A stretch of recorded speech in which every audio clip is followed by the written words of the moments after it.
by American Express. Goodbye, regular season, and hello to the best time of the year. Welcome to NBA Today. I'm Malika Andrews, and finally, we have answers in our epic Western saga. Here's how it all shook out. Of course, we knew the Thunder. They finished with the best record in the league, while the Rockets, the Lakers, the Nuggets, the Clippers, and the Timberwolves, they all locked in playoff spots. And then in the East, it's the Cavaliers who won 60-plus games for the third time in franchise history, while the defending champ Celtics, I know we're not supposed to say do it again, but they kind of want to. You just heard Jason Tatum. The Knicks, the Pacers, the Bucks, the Pistons, they're all locked in to a first-round series. And then out in the play-in in the East, the Orlando Magic, they will play the Hawks tomorrow with the winner taking on the Celtics in the first round. Why does it always feel like the Bulls are in the play-in? They are the play-in warriors. They're going to host the Heat with the loser being eliminated, the winner taking on the loser of Orlando and Atlanta. Now in the West, the Warriors, they host the Grizzlies in a must-see game that grants them a ticket to the first-round series against the Houston Rockets. And then the Kings, they take on the Mavericks. The winner of that one takes on the loser of Golden State and Memphis for that final Western playoff spot. But how exactly did we get here? Well, it all came down to one game last night. Win and get in. The Clippers and the Warriors, they played for a chance at staying out of the play-in entirely. And Brian Windhorst, it did not disappoint. Chef Curry, was the shimmy too early? I thought so in the real time, but what am I going to say? The man's a first ballot Hall of Famer. And then James Harden, he put on a clinic. We're going to get to that in just a minute here.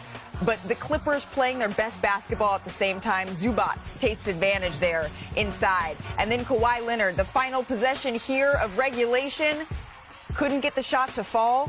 And so to overtime we go. And that brings us to our electric moment brought to you by Hyundai, because James Harden was absolutely cooking in overtime. Right from the start, the first basket puts them ahead. They controlled the overtime with James Harden leading the way. James Harden, once again, gets that one to fall. And then here, 2 minutes left to go. Steph Curry, a huge three here, Udonis, for the chef. Great pin down. He's got it going in the second half. You got to go to him while he's hot.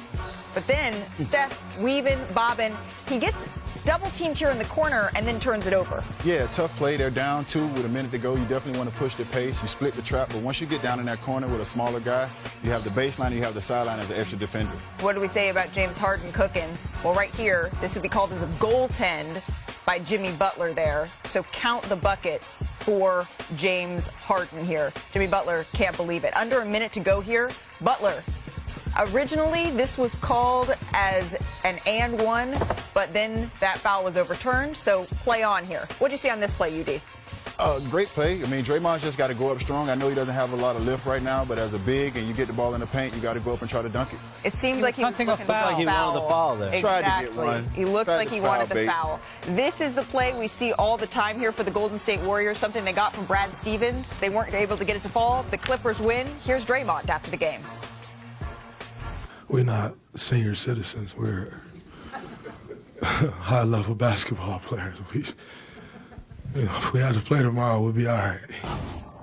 We got Tuesday, and you don't want to talk about anything else. Just to get into a playoff series. So there is a sense of urgency. There's been one for the last 2 months for us to even have a chance. So our history of the play-in. You kind of just want to feel like what it's like to get through that and get into, hopefully, a series with Houston.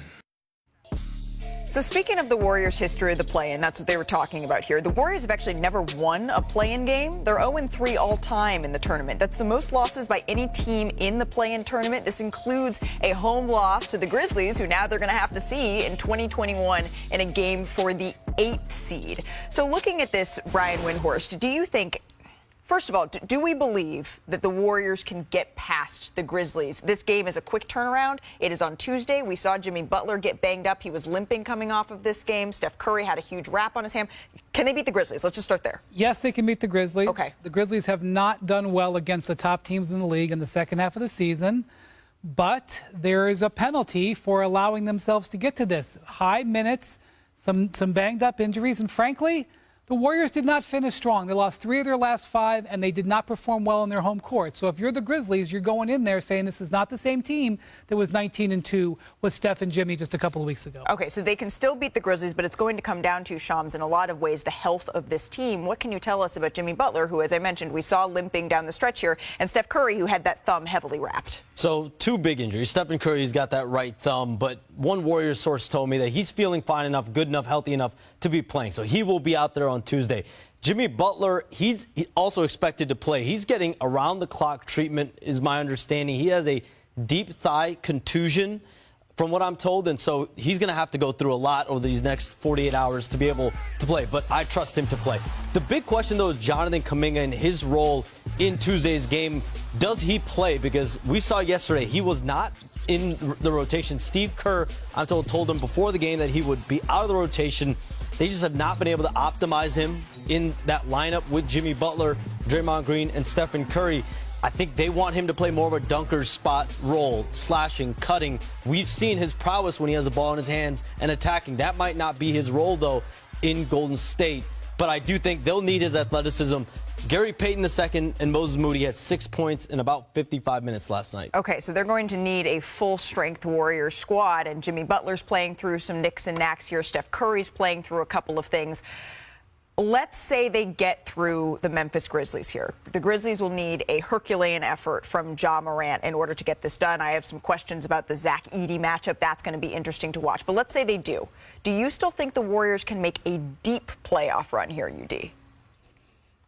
They got a chance. When you got Steph Curry, that was a long pause. When you got Steph Curry, you have a chance. But playoff Jimmy, they have playoff Jimmy. We're talking about the guy who's become from the team who's been the most successful in the play-in.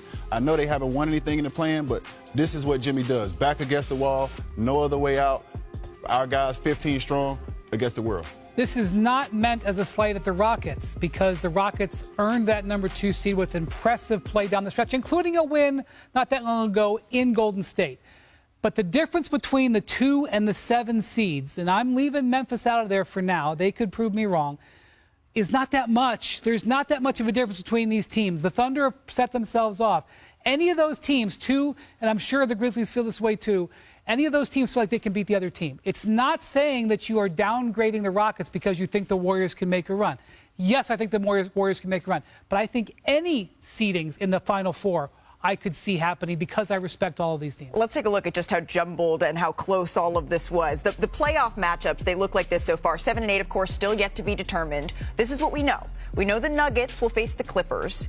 We know the Lakers will take on the Timberwolves. And then in the East, we get a first-round matchup, the Pacers and the Bucks. We also know the Knicks and the Pistons are going to face off here. But, Brian, you think that the Clippers in Denver, that may be the most intriguing first-round series we have? Yes. Why? So this was such an impressive performance from the Clippers yesterday, going into Golden State, taking all the votes. It wasn't like Steph Curry had a bad game here. He was throwing haymakers in the second half and the fourth quarter of this game.